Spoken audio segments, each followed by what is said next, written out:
Our hearts beat to the city streets.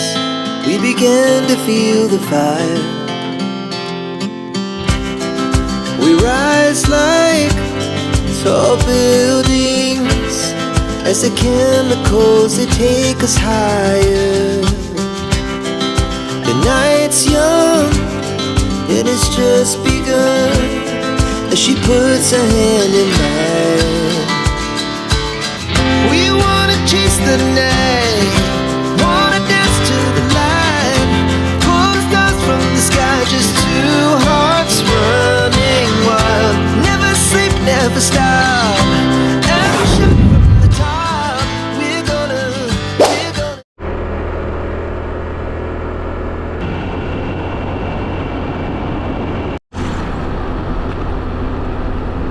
Kamusta mga ka-rides? So ngayon, andito tayo ngayon sa Cuyapo, Nueva Ecija dahil meron tayong sinundo. So, eto, kasama natin ngayon si Clyde. Yon. Bali, Biyahe tayo. babiyahe kami ngayon. Ang balak namin is maghanap kami ng raw spot sa... Saan yun bro? Bandang Baler. It's either Digisit or Dibut. Bali ano, nauna na si Clyde dito kagabi. Actually, dapat nasa Gabaldo na siya pero bumalik siya dito sa Cuyapo. Sinundo natin siya, tapos ride out na tayo. So syempre, bago tayo malis, connect muna tayo ng intercom. Gamit namin ay Freedcon. Ang gamit ni Clyde ay R3, then yung sa akin naman is FX. So, yan, pairing na. Intercom connected. So yan. So biyahe na tayo, rarara, let's go!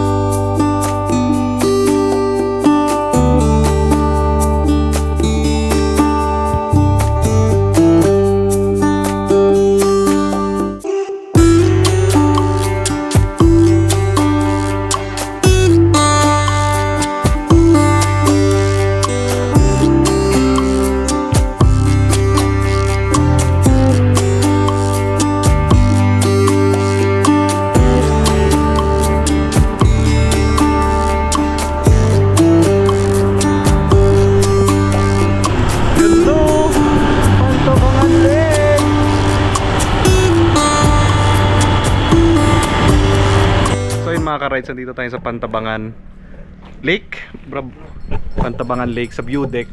So first time natin pumunta dito. Ito siya, ganda. So may trip muna kami ni Clyde bago kami pumunta sa pupuntahan namin spot. Sa Baler na kami maghahanap. Tapos maghanap rin kami ng kainan kasi hindi pa kami nag-lunch. So rarara, kita-kits mamaya.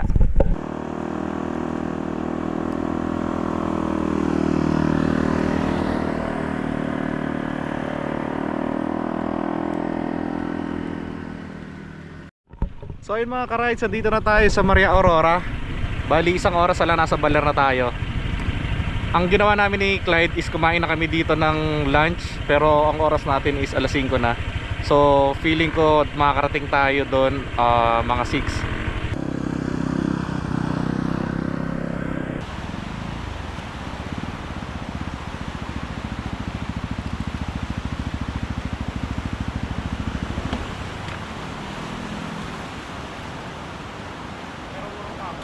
Mga ka-rides, nandito na tayo sa Digisit sa may Baler, Aurora. Bali, nirefer pala tong campsite na to ni Iki Moto. So shoutout sa'yo, Master X. So dito tayo magsa-set up. Bali, linisin lang natin yung mga bato-bato and katabi natin na magka-camp si Clyde. So linisin muna natin.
So bumili na rin pala tayo ng ground sheet kasi may nag-comment sa last upload natin na bumili daw tayo ng ground sheet para at least humaba yung lifespan ng ano natin, tent natin.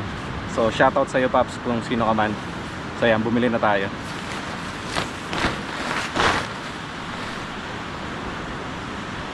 Picnic na.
So yung mga ka-rides, bali magluluto na tayo ng spam. Then si Clyde magluluto siya nung mashed potato. Bali hindi na kayo magra-rice, yun na yung gagamitin nating rice, yung carbs na yun. So luto muna tayo para makakain na. Kasi ang oras natin is 9:22 para makatulog na rin mamaya maya.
So kaya na tayo mga ka-rides. Bali naluto na yung mashed potato ni Clyde. Ayan, ito yung mashed potato niya.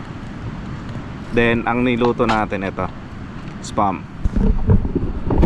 So magdi-dinner date muna kami ni Clyde kasi Valentine's ngayon eh. So kain tayo mga ka-rides. Ano naman steak, di ba? Oo nga.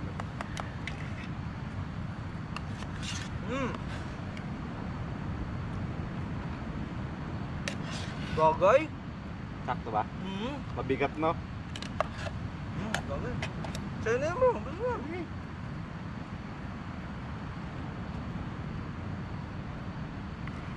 Uy, parang gano'n na pala yun. Sarap gagi. Ano yun? Nabili ko yun sa Bali ayun mga ka-ride, tapos na rin tayo kumain. So after magto 24 hours makakatulog na ulit ako. Kasi parang ayun nga, parang 24 hours na rin akong gising dahil after ngang magtrabaho is dumiretso na ako kanina para kitain si Clyde dito sa Nueva Ecija. So nakakapagod yung araw na to pero ang saya kasi nga dami namin nakitang magagandang mga view. So libot ko kayo bukas sa campsite na to para makita nyo din. So pahinga muna ako mga ka-rides. Good night.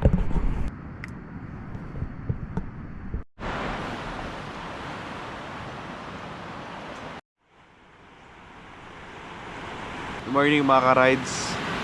Bali unang araw natin dito sa Baler Aurora. So oras natin is 7 AM na. Grabe, sarap ng tulog ko kagabi. Sobrang lamig. And yun nga, pagka patay ko ng camera kagabi, talagang di na ako nagising, talagang plakla talaga ako. So ngayon bawing-bawi na ako dun sa sa tulog. So muna, painit muna tayo ng tubig para makapagkape na rin, tsaka makapag-prepare na rin breakfast natin. So nagluto na pala si Clyde ng pancit canton, tapos meron tayo ditong mga tinapay, tsaka may nilagang itlog tayo. Ayun yung almusal natin ngayon, tsaka kape. So kain tayo.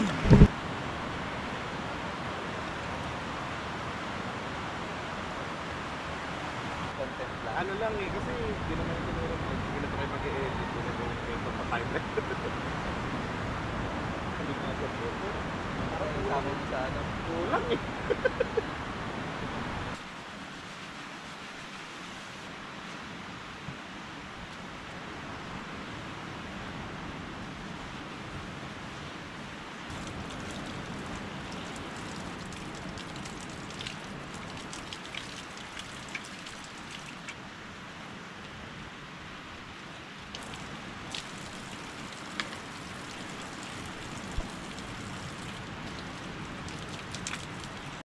So ayun, maliligo na tayo sa dagat.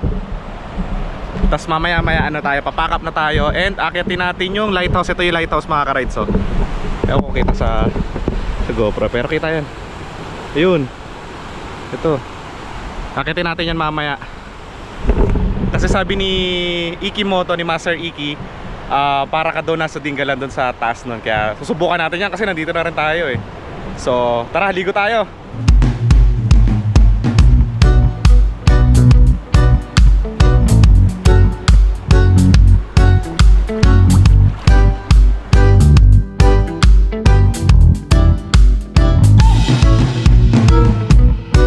Whoa, whoa, whoa, whoa, whoa, whoa,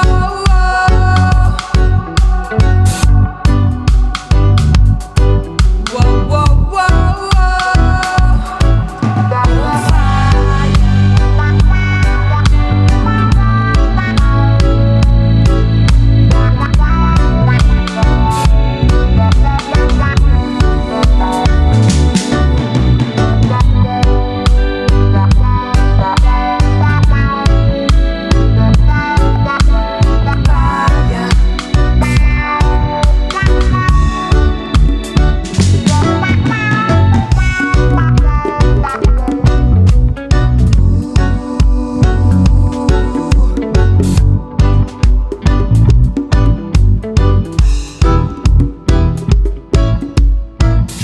Sobrang underrated itong lugar na to.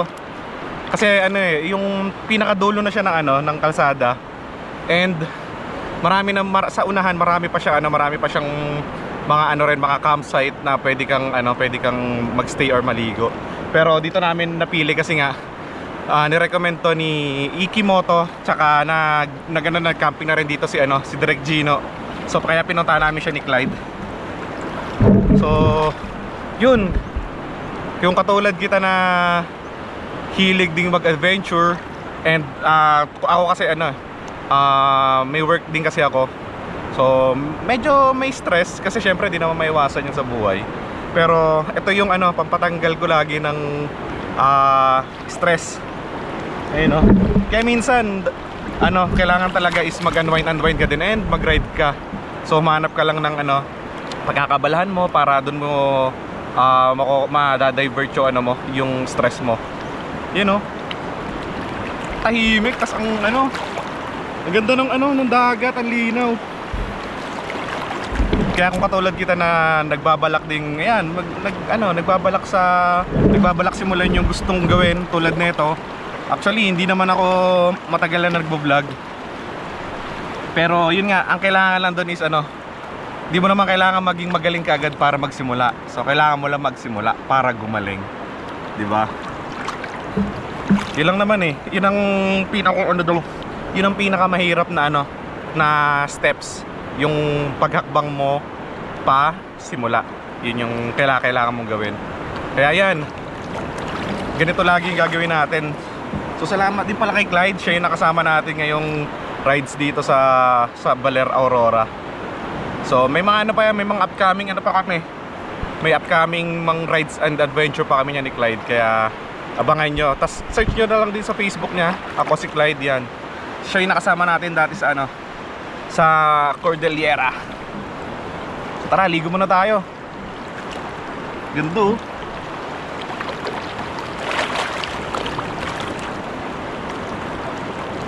Ayun mga ka-rides, bali nakapagbanlaw na tayo. So ligpit na natin, tapos iiwan lang namin saglit dito yung mga gamit, tapos sakita tayo sa lighthouse. So shout out Custom Drips. Ayun na.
So kung mapapansin nyo pala, ang gamit, hindi ako naka-ano ngayon, hindi ako naka top box.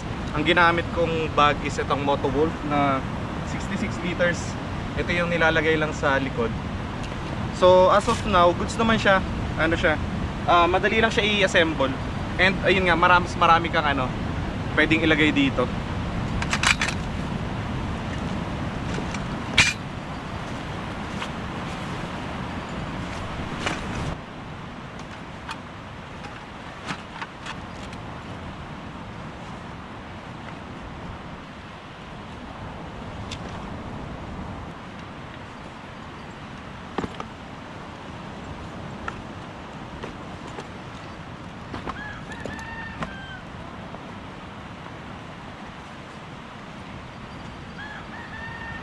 Ang kinagandaan pa, meron pa siya ditong ipantanggal ng ano, ng hangin. Kaya kung ngayon, kung malobo yan, pwede siya tanggalin. I-switch nyo lang to. Ayan, tapos ganyan.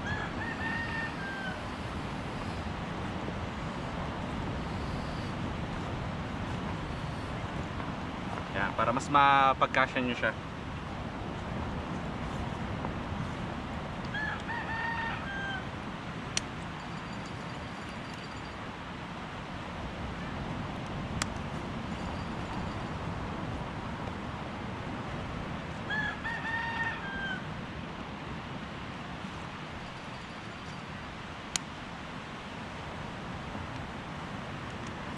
Yan, ito na siya.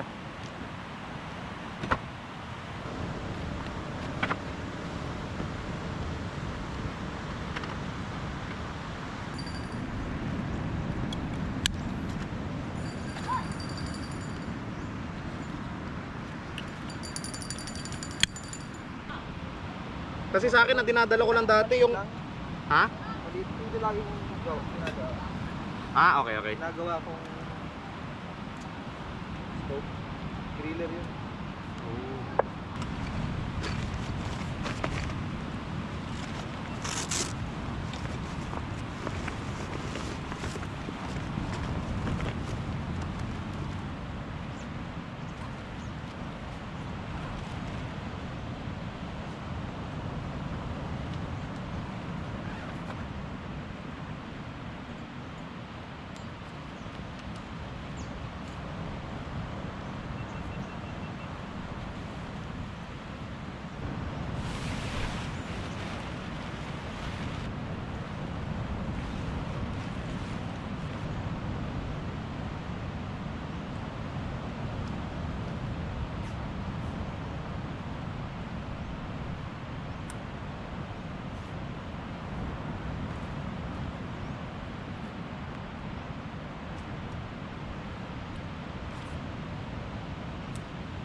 To, no?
So yung mga ka-rides, ano na tayo, nakita tayo dito sa lighthouse. Iniwan muna namin ni Clyde yung motor sa mga cottage.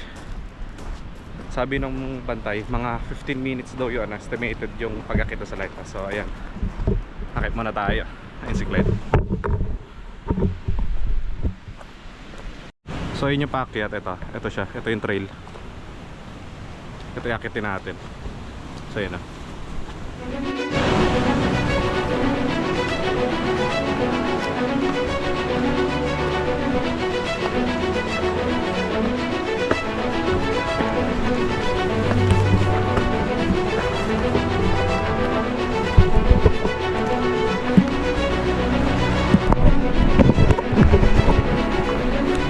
Hininakit natin.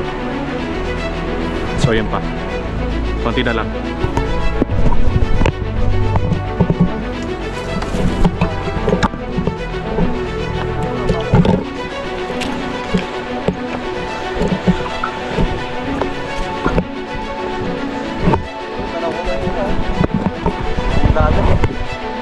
Oo nga, so ito na. Konti pa. Yun na yung lighthouse oh. Kita na. Bali dito lang talaga matarik. Let's go.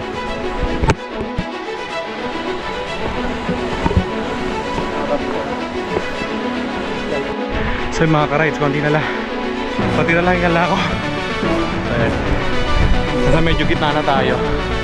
Doon tayo galing oh. So yun pa yung akyat din. Konti na lang. Kaya natin ito.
So yung mga ka-rides, pakita tayo, malapit na. Ito na, sarado. Ito na siya. Ito na yung lighthouse.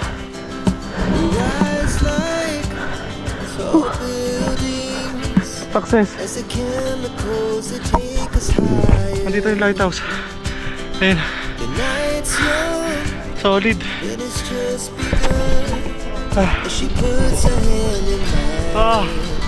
Worth it yung pagod. Grabing ganda. Nandito tayo sa taas ng Digisit Lighthouse.